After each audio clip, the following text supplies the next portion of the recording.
CNA স্বাগত। আমি মরিময় রয়েছে আপনাদের সঙ্গে। শুরু করছি আজকের হাল্লা বল।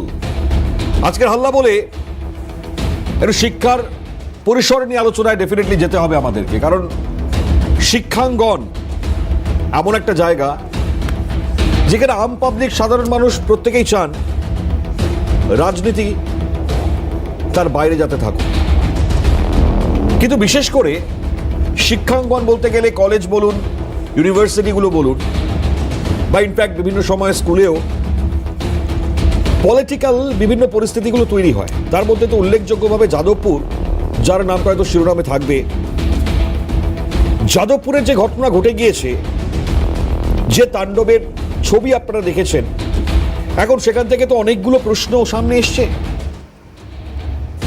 নন্দলাল বসুর তৈরি সেই লোগোটি পর্যন্ত ভেঙে যাবার ঘটনা কেউ আশা করেন না। আনএক্সপেক্টেড বিভিন্ন পরিস্থিতি, যেগুলো নিয়ে এর আগেও বিভিন্ন সময় বিভিন্ন ধরনের প্রশ্ন উঠেছে, আজকে উঠছে, আগামী দিনে যাতে না ওঠে তাই শিক্ষাঙ্গন যাতে রাজনীতি মুক্ত থাকে, শিক্ষাঙ্গন যাতে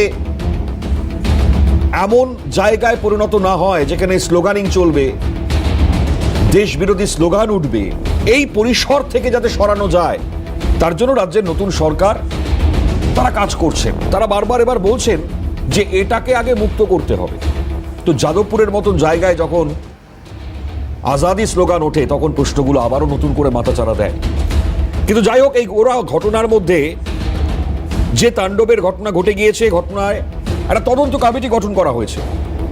যে সিসিটিভি ফুটেজ পাওয়া গিয়েছে, সেই ফুটেজের ভিত্তিতে যখন তদন্ত চলছে, তদন্ত কমিটি যখন গঠন করা হলো, সেই 3 সদস্যের তদন্ত কমিটি গঠন হওয়ার পরেই সজোরে ধাক্কা। কেন বলছি কথা? কারণ এই 3 সদস্যের কমিটি থেকে সরে দাঁড়িয়েছেন খোদ চেয়ারম্যান, যাকে অ্যাপয়েন্ট করা হয়েছিল। মারাত্মক একটা প্রশ্নের জায়গা আবার তৈরি হচ্ছে।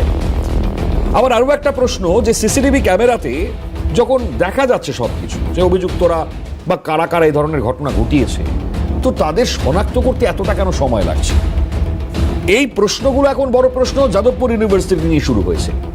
যখন যাদবপুর মাথাচাড়া দিয়ে উঠেছে, যাদবপুর নিয়ে যখন কোলাহল চলছে, যখন পলিটিক্যাল ডিবেট চলছে, আজকেও আমরা করব, এরই মধ্যে একটা গুরুত্বপূর্ণ ছবি আমরা দেখতে পাচ্ছি। কলেজের পরিচালন সমিতি সেটাকে যখন সম্পূর্ণভাবে অরাজনৈতিক রাখবার চেষ্টা রাজ্যের নতুন সরকার ক্ষমতায় আসবার পরেই ঘোষণা করেছিলেন, সেই জায়গায় বা সেই সমিতিতে প্রশাসক সরিয়ে জনপ্রতিনিধি তো তারা দিলেন, কিন্তু বিভিন্ন কলেজের দায়িত্ব কারা নিচ্ছেন? নিচ্ছেন সাংসদ, বিধায়করা। এখন উচ্চশিক্ষা দপ্তরের সিদ্ধান্তে এই যে একটা অচলায়তন শিক্ষায়, আমি বলছি 34 বছর প্লাস 15 বছর যে প্রশ্নগুলো উঠেছে, আগামী সময়টা এই পরিস্থিতিতে যাতে না যায়, এই অঙ্গনটা যাতে এই রাজনৈতিক প্রভাব মুক্ত হয়, সেই পরিবেশে কি আমরা যেতে পারবো? প্রশ্ন হচ্ছে, রাজনীতি মুক্ত কি হবে শিক্ষাঙ্গন?